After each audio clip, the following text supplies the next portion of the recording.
नमस्कार दोस्तों, हमारे चैनल में आपका स्वागत है। आज हम भारत की सबसे प्राचीन और शक्तिशाली जनजातियों में से एक के बारे में जानने वाले हैं। वह है गोंड समुदाय। गोंड कौन है?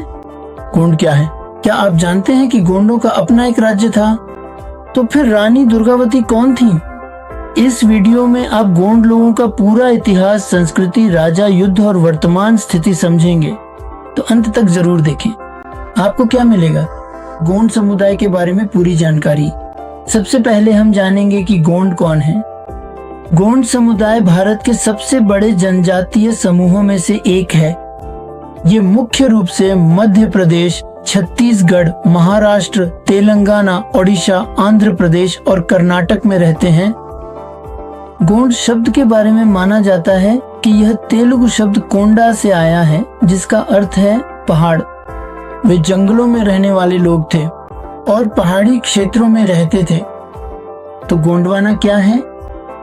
वह क्षेत्र जहां गोंड लोगों का शासन था उसे गोंडवाना कहा जाता था। गोंडवाना में पूर्वी महाराष्ट्र, मध्य प्रदेश, छत्तीसगढ़ और तेलंगाना के कुछ हिस्से शामिल थे। दिलचस्प बात यह है कि भूविज्ञान में भी प्राचीन महाद्वीप को गोंडवाना कहा जाता है, क्योंकि यह भूमि बहुत प्राचीन थी।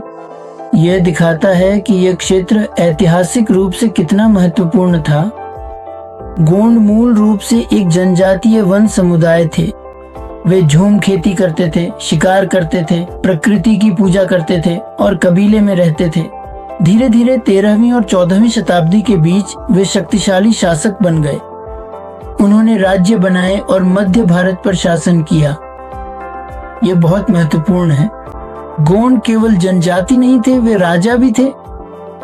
4 प्रमुख गोंड राज्य थे: गढ़, मंडला, देवगढ़, चांदा और केरला। यह राज्य 14वीं से 18वीं शताब्दी के बीच अस्तित्व में था। उन्होंने किले, मंदिर, झीलें और कृषि प्रणाली बनाई। उनकी प्रशासनिक व्यवस्था संगठित और मजबूत थी। अब चलिए बहादुर गोंड रानी दुर्गावती के बारे में बात करते हैं। उनका जन्म 1524 में हुआ था। उन्होंने गढ़मंडला के गोंड राजा दलपत शाह से विवाह किया था। अपने पति की मृत्यु के बाद वह शासक बनी। 1564 में मुगल सम्राट अकबर ने अपनी सेना को उनके राज्य पर आक्रमण करने के लिए भेजा, लेकिन रानी दुर्गावती ने बहादुरी से लड़ाई लड़ी। यहाँ तक कि जब वह घायल हो गई, तब भी उन्होंने हार नहीं मानी। अंत में अपने सम्मान और राज्य की रक्षा के लिए उन्होंने अपने प्राणों की आहुति दे दी। उन्हें शक्तिशाली महिला माना जाता है। भारत की सबसे बहादुर रानी। यह दिखाता है कि गोंड शासक साहसी योद्धा थे। गोंड राजाओं ने भूमि को गांवों में बांट दिया था। हर गांव में मुखिया, कर वसूलने वाला और स्थानीय सेना होती थी। उन्होंने कृषि और सिंचाई को प्रोत्साहित किया। उन्होंने पानी जमा करने के लिए तालाब और झीलें बनवाई। उन्होंने जंगलों का सावधानी पूर्वक संरक्षण किया।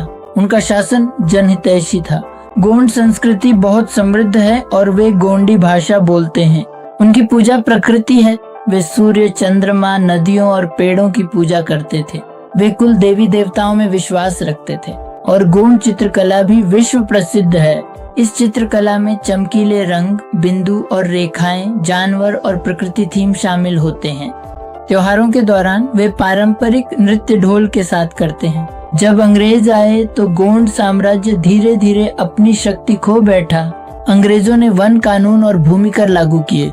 इन कानूनों ने आदिवासी जीवन को प्रभावित किया। कई गोंड लोग आदिवासी विद्रोहों में शामिल हुए। कुछ विद्रोह मध्य भारत में हुए। उन्होंने ब्रिटिश शासन का विरोध किया।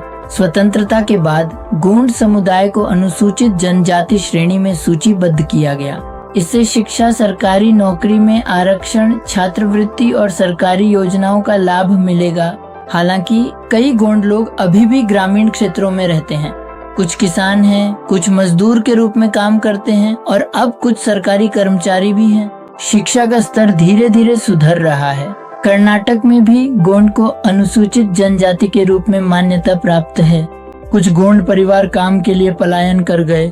मध्य भारत की तुलना में उनकी संख्या कम है। वे अपनी परंपरा और रीति रिवाजों को बनाए रखते हैं। गोंडों को गोत्र नामक कुलों में बांटा गया है और वे विवाह के नियमों का पालन करते हैं।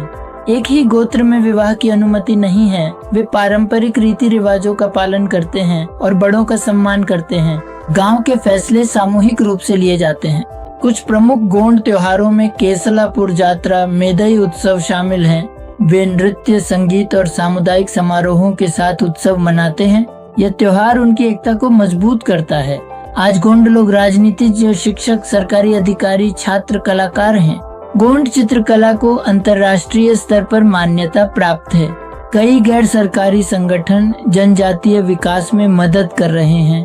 फिर भी गरीबी, शिक्षा की कमी, भूमि अधिकार जैसे कई चुनौतियां बनी हुई हैं, लेकिन प्रगति हो रही है। गोंडों का इतिहास हमें दिखाता है कि जनजातीय समुदाय पिछड़े नहीं हैं। उनका समृद्ध इतिहास और शक्तिशाली राज्य रहे हैं। हमें आदिवासी संस्कृति का सम्मान करना चाहिए और उसे संरक्षित रखना चाहिए। अगर आपको ये वीडियो पसंद आया हो तो लाइक, कमेंट, शेयर और सब्सक्राइब करें। देखने के लिए धन्यवाद। अगले वीडियो में फिर मिलेंगे।